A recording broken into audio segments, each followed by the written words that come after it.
There comes a moment when you can no longer lie to yourself. A moment when the excuses you've been telling yourself for years collapse under their own weight. A moment when the truth slaps you so hard that your soul either breaks, or it wakes up. And here's that truth: your life will not change until your mind does. Every problem you face, every repeated mistake, every toxic cycle you can't escape, doesn't begin out there, it begins in here, in your mind. The world is not your enemy. The circumstances are not your chains. The real prison is your thinking.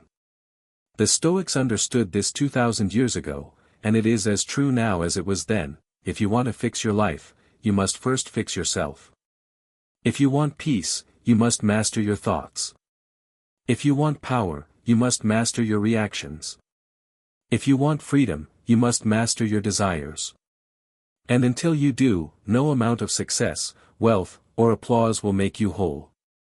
The world tells you that healing comes from comfort. That fixing yourself means being soft, forgiving everything instantly, telling yourself you're perfect as you are.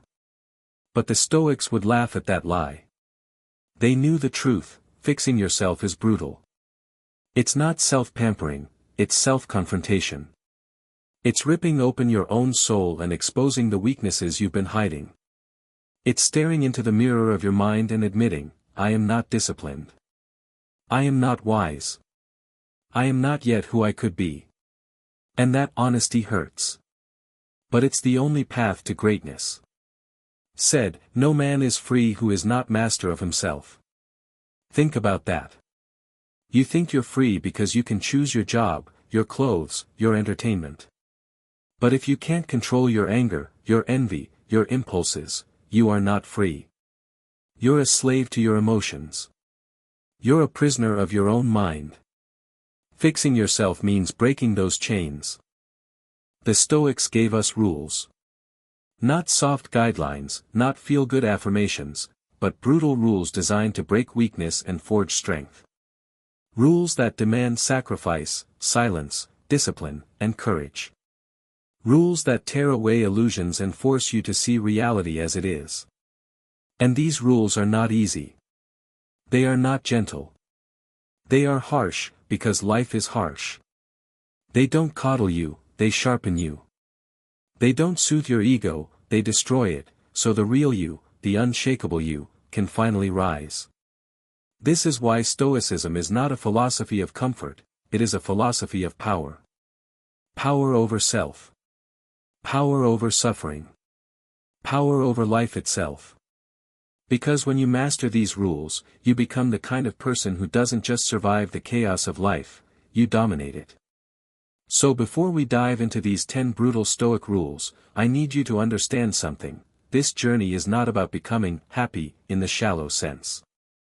It's not about chasing pleasure, praise, or comfort. This journey is about becoming unbreakable. It's about rewiring your mind so nothing, no insult, no loss, no storm, can destroy you. It's about fixing the one thing you truly control, yourself. And once you fix yourself, the world bends differently around you. Opportunities open.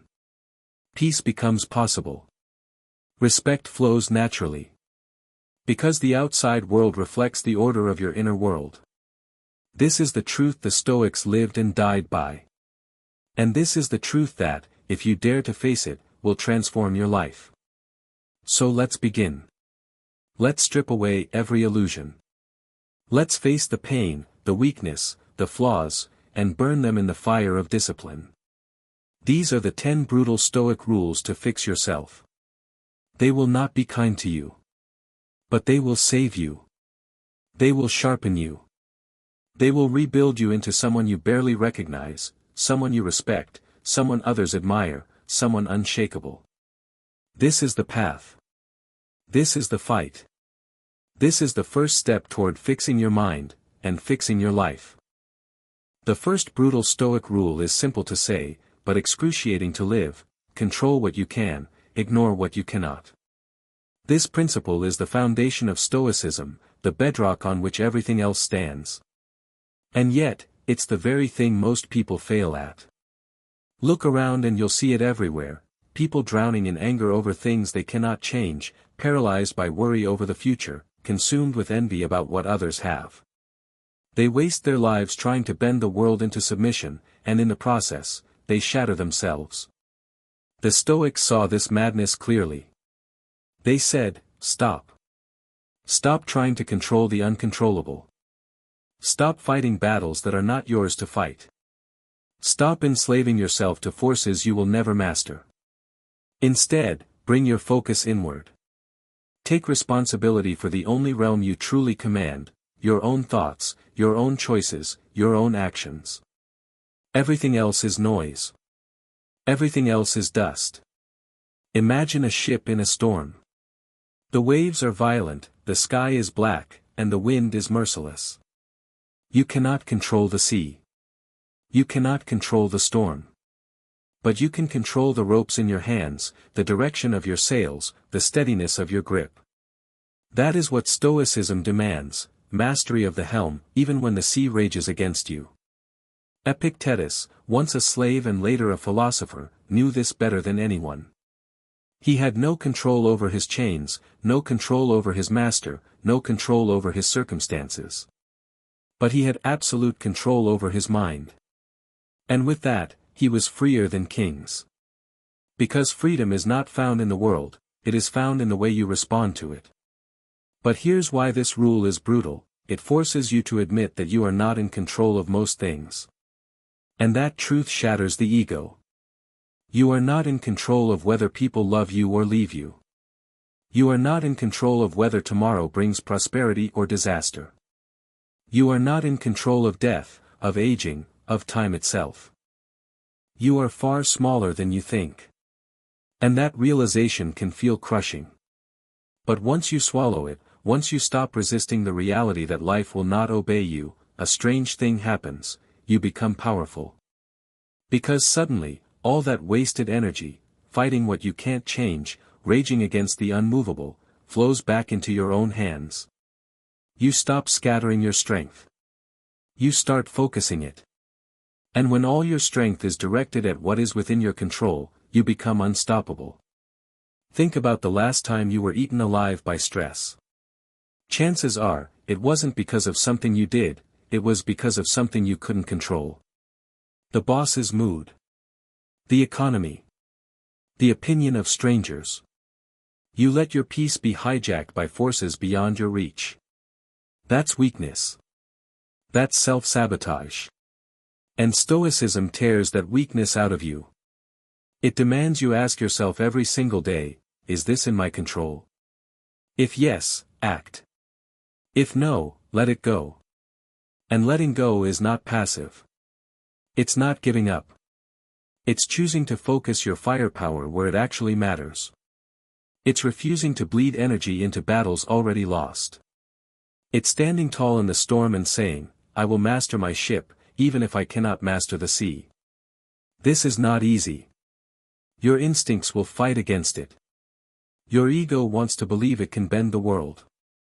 Your pride wants to believe it can control people. But those illusions will only enslave you.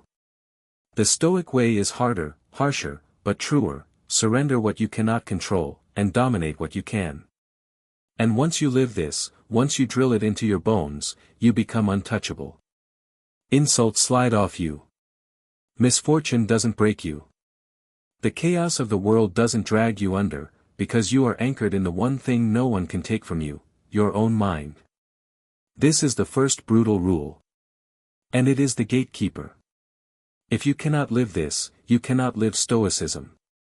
If you cannot separate what is yours from what is not, you will remain a prisoner of tea. But if you do, if you master this brutal simplicity, you unlock a freedom so deep that no tyrant, no storm, no tragedy can strip it away. Control what you can. Ignore what you cannot. This is the beginning of fixing yourself. The second brutal Stoic rule is this: discipline your desires, master your impulses.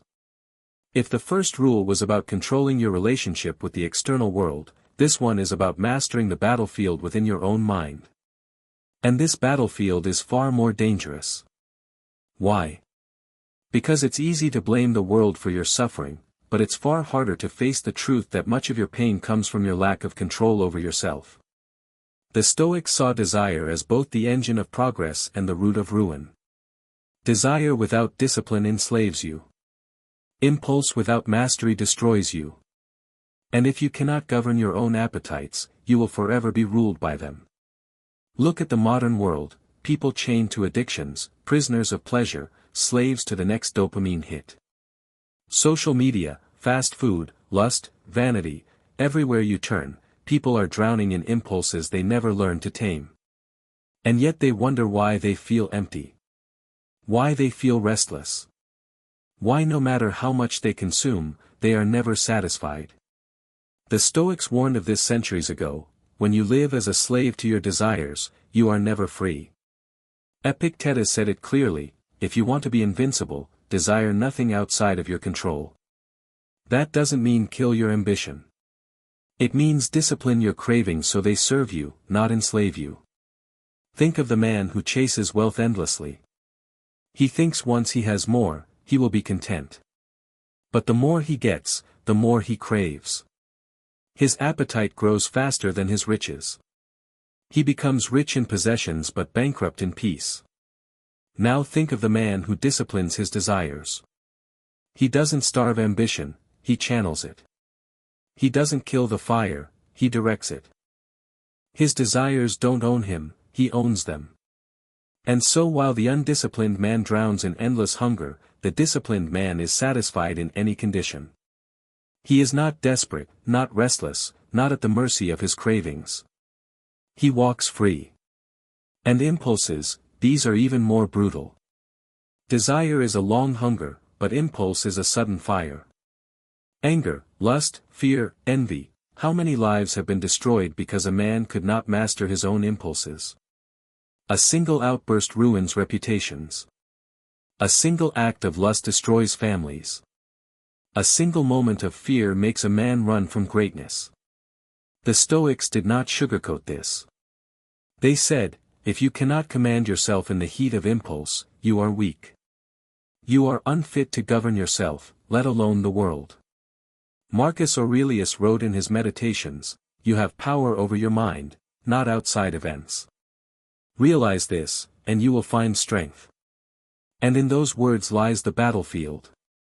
Strength is not measured in how much you can lift, but in how much of yourself you can command. But here's the harsh truth: mastering desire and impulse is not glamorous. It is boring. It is repetitive. It is choosing discipline over pleasure every single day.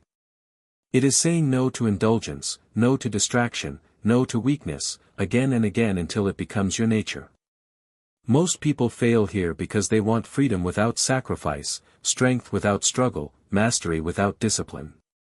But the Stoics knew, there is no shortcut. To master yourself, you must fight yourself. Every day. Every hour. Every moment. So how do you live this rule? You start small. You practice saying no when you want to say yes. You practice restraint when your body screams for indulgence. You practice patience when your mind demands quick satisfaction.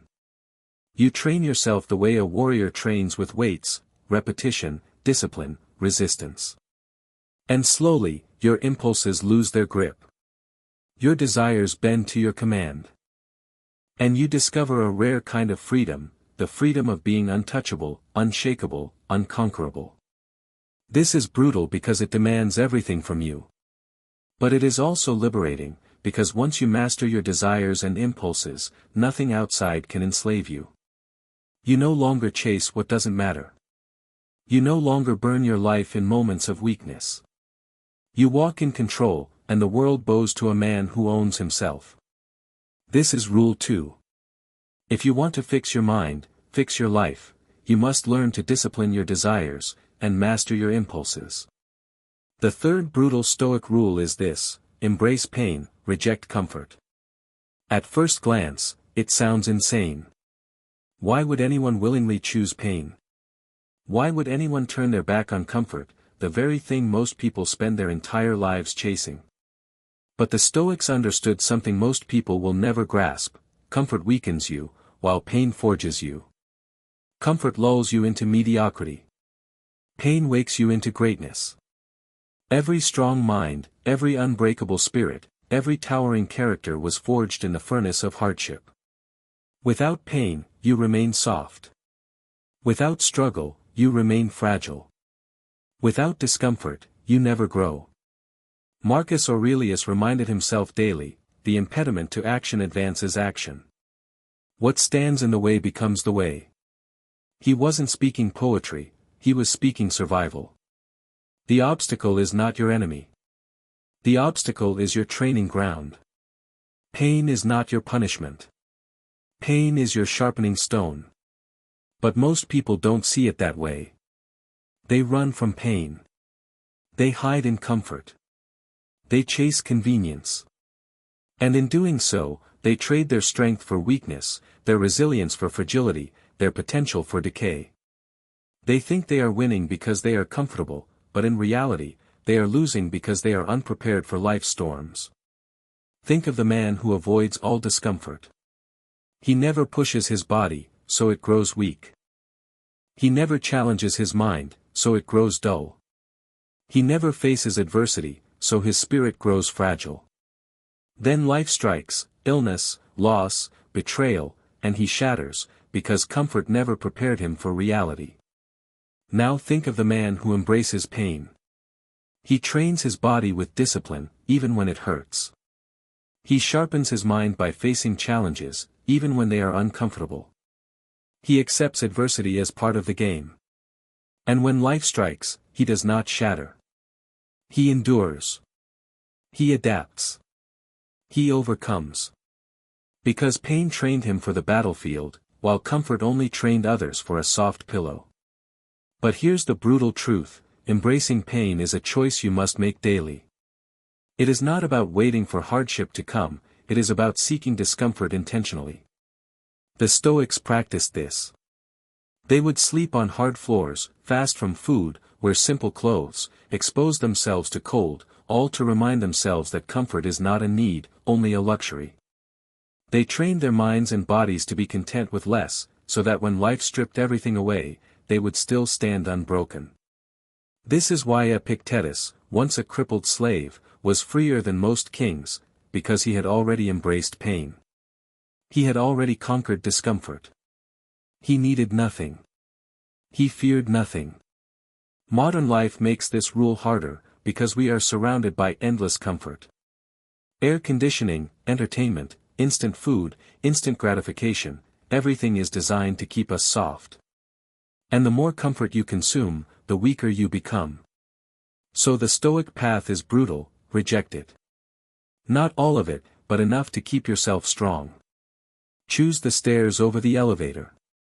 Choose discipline over laziness. Choose to sit in silence instead of drowning in distraction. Choose to confront your fears instead of hiding from them. Choose the cold shower. Choose the harder path. Not because you are a masochist, but because pain is the sculptor of greatness. This is why the Stoic is unbreakable. When others complain about discomfort, he embraces it. When others crumble under pressure, he thrives under it. When others fear pain, he walks into it willingly. Because he knows that comfort rots the soul, but pain purifies it. This is not easy. It never will be. But it is the way. If you want to fix your mind, fix your life, stop running from pain, and start embracing it. Let it carve you. Let it harden you. Let it transform you into the unshakable force you were meant to be. The fourth brutal Stoic rule is this: detach from outcomes, commit to actions. This is where most people fail, because they tie their happiness to results they do not fully control. They set a goal, chase it obsessively, and then when life doesn't bend to their will, they collapse. They want guarantees. They want certainty. They want success without the possibility of failure. But the Stoics stripped away this illusion. They taught, you are entitled to your actions, never to the fruits of those actions. You control the input, not the output. You control the effort, not the reward. If you live for outcomes, you will forever be at the mercy of fate. But if you live for actions, for principles, for the process, you will be free. Think of an archer drawing his bow. He trains his grip, his stance, his breath. He aims with precision. He releases with control. That is his work, his responsibility. But once the arrow leaves his hand, the outcome is no longer his. The wind may shift. The target may move. Fate may intervene. The Stoic does not despair if he misses, because he did everything in his power.